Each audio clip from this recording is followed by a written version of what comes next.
Welcome to part 3 of Be Not Deceived. I am Christ.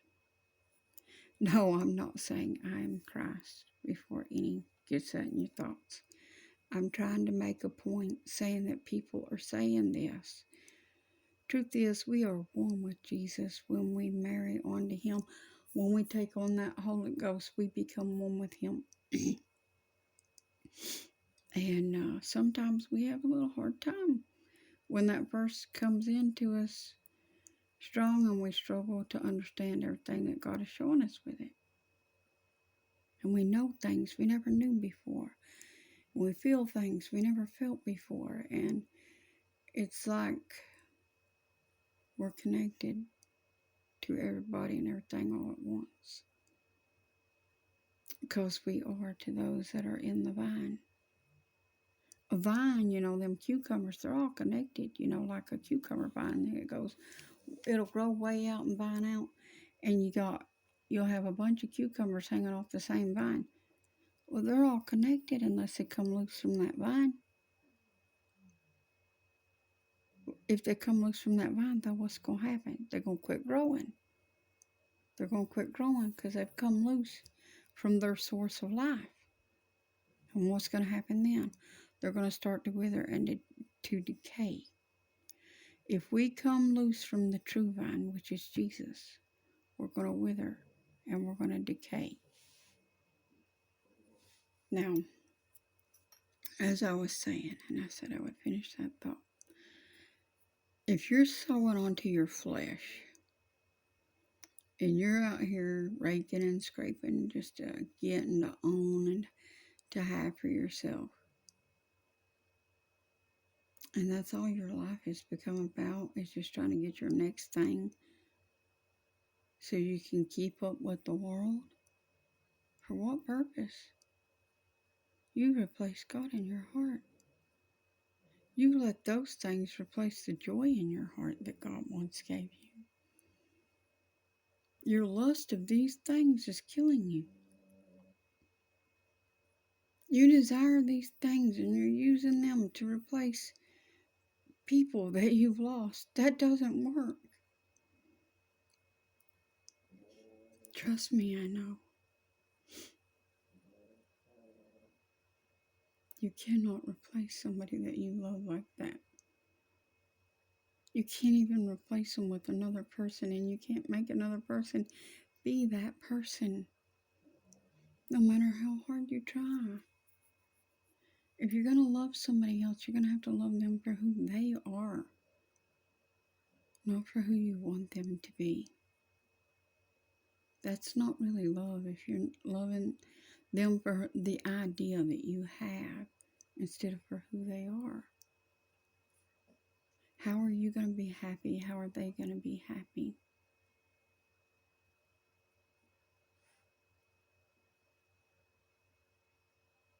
If you try to squeeze them into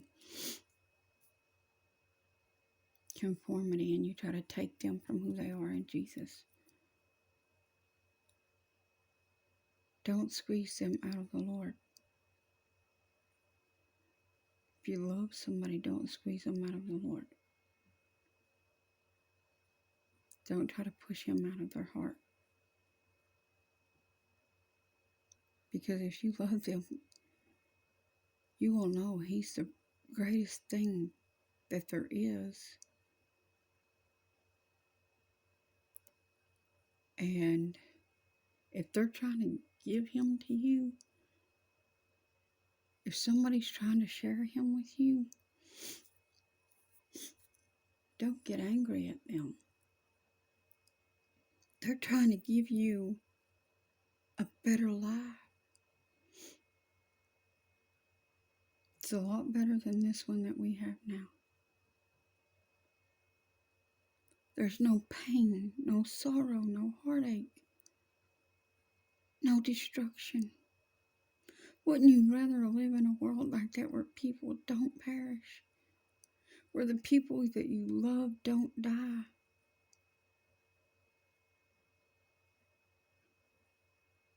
Wouldn't you rather live in that?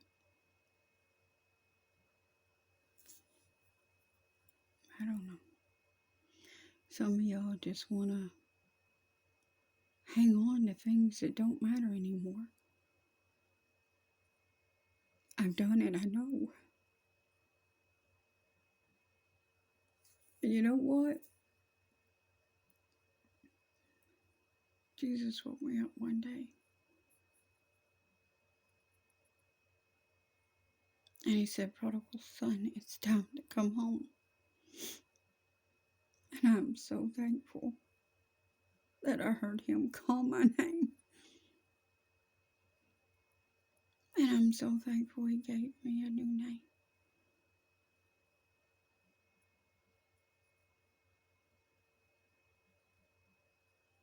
I'm so thankful for the Damascus Road experience. Yeah, it's been rough. Oh my gosh. My life was ripped upside down, turned inside out, and I have lost so very much. But you know what? It's okay. Because what I stand to gain in Jesus is so much more. I'm going to get to go home to be with him. And that's all I've ever wanted. That's all I've ever wanted.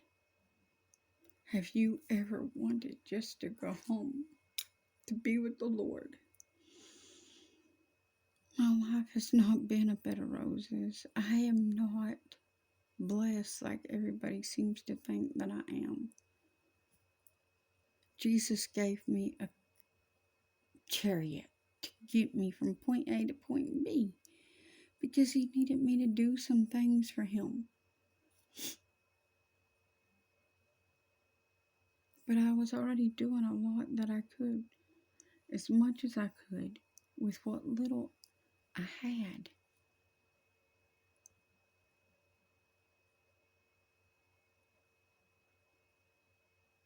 People are what's important, not money and material things.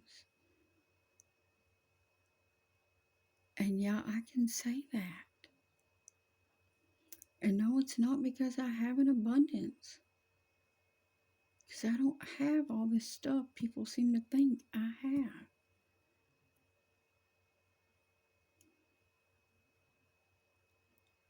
And I don't know where people got these ideas from that I have all this stuff and all these things.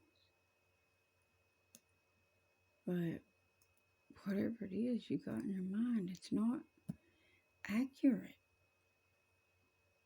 You need to wipe that out. I'm grateful for what I have. I have a little home. The floors are in terrible shape. The ceilings are falling.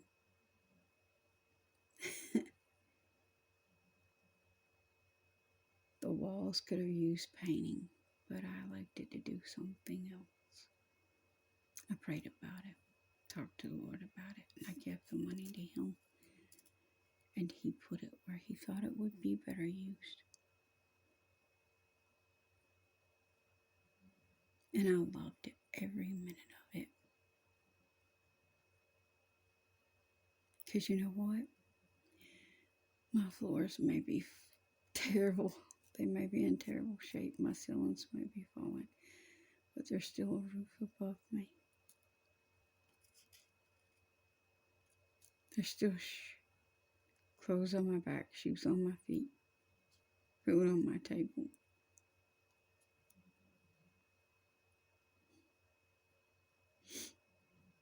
Those are all needs, and they're met. And I thank the Lord for it. I have a place to sleep.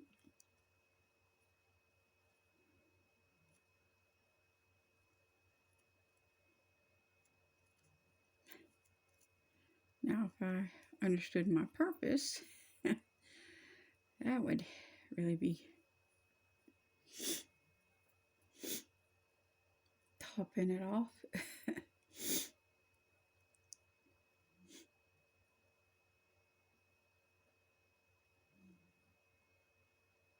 Yep, if I really knew where I was supposed to be going or what I was supposed to be doing next.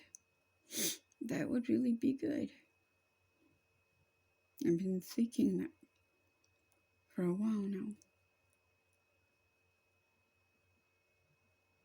Trying to be patient.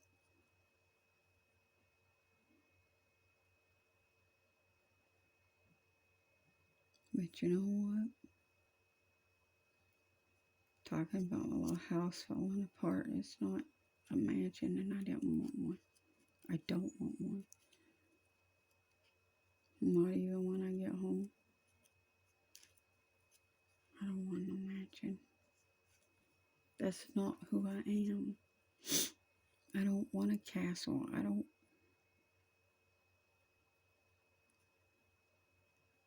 want a big cathedral thing or whatever. I am just a simple person who wants a simple life. That's it. Just a simple life. To be at peace.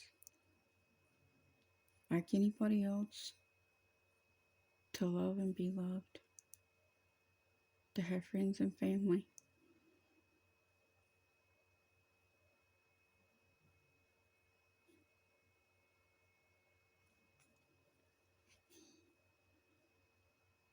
But,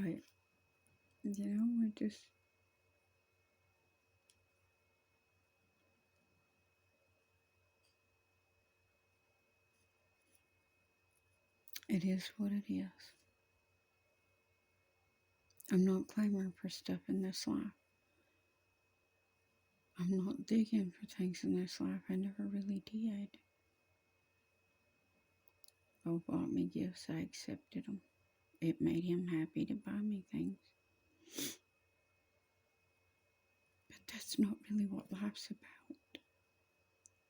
He could have made me much happier just by being willing to pray with me and spend time with me. Just by being willing to talk to me about the Lord.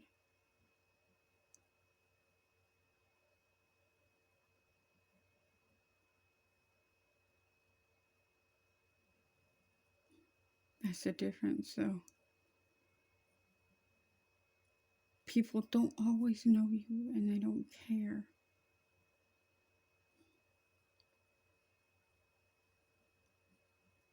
Anyways, I will see you in part 4.